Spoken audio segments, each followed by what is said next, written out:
glaucoma es una enfermedad crónica, eso es algo que tenemos que tener claro, que no se cura de repente poniendo una gotita o con un tratamiento, sino que es algo que tiene un inicio y normalmente perdura a lo largo de la vida. Y se trata de una enfermedad neurodegenerativa. Es en el ojo, pero se produce un daño a nivel del nervio óptico y lo que va provocando es progresivamente una pérdida de las fibras del nervio que dan lugar a los síntomas que finalmente provoca. El motivo por el que se produce el glaucoma, y es lo único que se conoce ahora mismo, es el aumento de tensión que hay dentro del ojo, el aumento de tensión intraocular. Y es lo que nosotros podemos controlar con el tratamiento, aunque hay otros subtipos de glaucoma que pueden ser incluso de tensión normal. De ahí la importancia de no solo tomar la presión, sino de hacer un examen completo por el oftalmólogo. Es muy peligroso porque el glaucoma crónico, que es el desconocido, digamos, no da síntomas desde el primer momento, sino que de forma silente, con un aumento de tensión por encima de los límites normales, va provocando ese daño muy poco a poco. Lo que se suele conocer habitualmente, vulgarmente, es el glaucoma de ángulo cerrado, que eso es lo que antiguamente se conocía como el dolor de clavo, que es una subida brusca de tensión ocular, pero por otros motivos diferentes. No es el glaucoma que se conoce y que tenemos que tratar ahora, y por eso se está poniendo mucho empeño en estas campañas. No es complicado detectarla, pero por supuesto hay que hacerse las revisiones oportunas para hacer la toma de tensión y complementarla con otra serie de pruebas como campos visuales, escáner del nervio óptico, que son los que determinan si se padece o no se padece, porque realmente en fases iniciales no da ningún síntoma detectable. Tiene un componente hereditario, no se sabe exactamente en la mayor parte de tipos cuál es la herencia, pero si se tienen antecedentes familiares está claro que esas revisiones son obligadas en el oftalmólogo. No es curable, pero sí lo que podemos hacer es, una vez detectado, incluso en ocasiones cuando todavía no ha producido ningún daño, poner un tratamiento para evitar que pueda progresar y que vaya empeorando la situación clínica del paciente.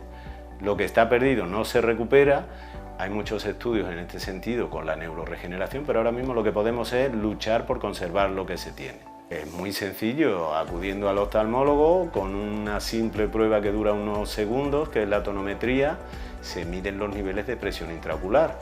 Hay unos límites que se consideran de la normalidad, pero siempre hay que cotejarlo con el resto de pruebas que nos indican si a una persona con una tensión por encima de 21 o 22 se considera glaucomatoso, hay quien incluso con 25 no padece hipertensión ocular y hay otro glaucoma, que es el de baja tensión, que puede estar afectándolo con tensiones tan bajas como 10 y 12, es decir, que no es solo tomar la tensión, que eso es muy interesante y hay que hacerlo porque es un screening de base fenomenal, pero hay que hacer el resto de la exploración y el resto de pruebas.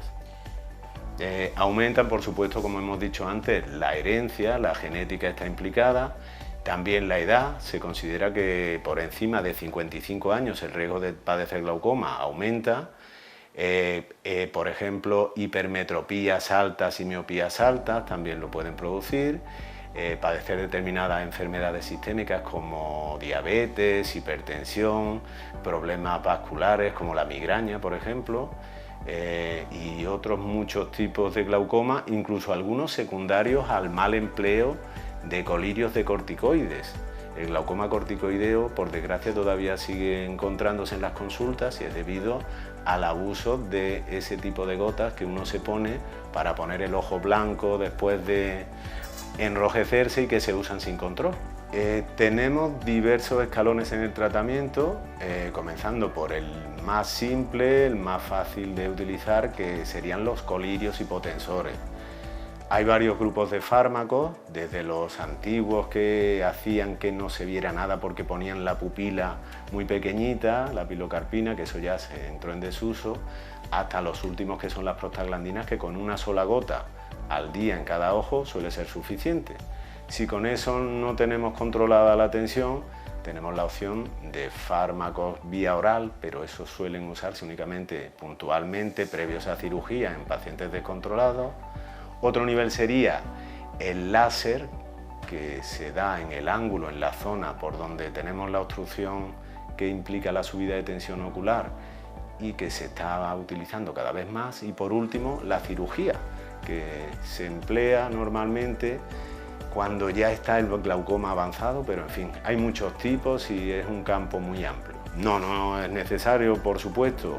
Se suele reservar la cirugía, como decía, para mal control de tratamiento, a pesar de utilizar varios fármacos.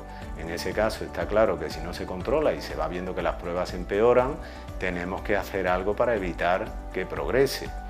Y ocasionalmente también se puede utilizar como primera elección en pacientes que no toleran la medicación tópica. Hay colirios que pueden producir reacciones en el ojo, pigmentación, enrojecimiento, irritación, que esa es otra de las causas por las que se indica cirugía, o incluso un paciente que llega por primera vez a la consulta, joven y con un daño importante y una tensión que sabemos que no va a controlarse, directamente puede ser el primer escalón, así que hay que individualizar casos. Los dispositivos de drenaje lo que hacen es abrir una vía para la salida del humor acuoso que se produce en el ojo en exceso, o bien que no tiene por dónde filtrar porque se ha obstruido la salida natural, y lo que hacen es comunicar la cámara interna del ojo con la zona externa bajo la conjuntiva, que es una capa que está envolviendo el globo ocular. De esa manera filtra, sale ese líquido, queda en un reservorio que se va eliminando en la zona extraocular y provoca una bajada de tensión a nivel interno. Hay muchos tipos y cada uno tiene un funcionamiento diferente, valvulado, no valvulado, pero en líneas generales esa sería la idea. Parece sencillo. Parece sencillo. El problema está en que estamos abriendo una comunicación, un agujerito donde no tendría que haberlo, es decir, que el organismo reacciona intentando cerrar eso que hemos abierto nosotros de manera artificial. Por eso el posoperatorio del glaucoma es mucho más complicada que la cirugía en sí. La cirugía puede resultar sencilla para quien tiene práctica, digamos, pero después hay que seguir a los pacientes y tenerlos muy controlados para evitar que eso fracase. Haciéndose revisiones simplemente, es decir, teniendo la rutina igual que se puede hacer en el ginecólogo su consulta, igual que puede uno tener revisión con el dentista, tener pautada una revisión anual en el oftalmólogo, especialmente si se tiene alguno de los factores de riesgo, como por ejemplo el genético. En familias con antecedentes de glaucoma es prácticamente obligado a hacer una revisión, si no al año, cada 2 años a partir de determinada edad. Bueno, pues sencillo, a través de la página web, llamando al teléfono fijo de la clínica o bien incluso por WhatsApp. Así que en internet me tienen.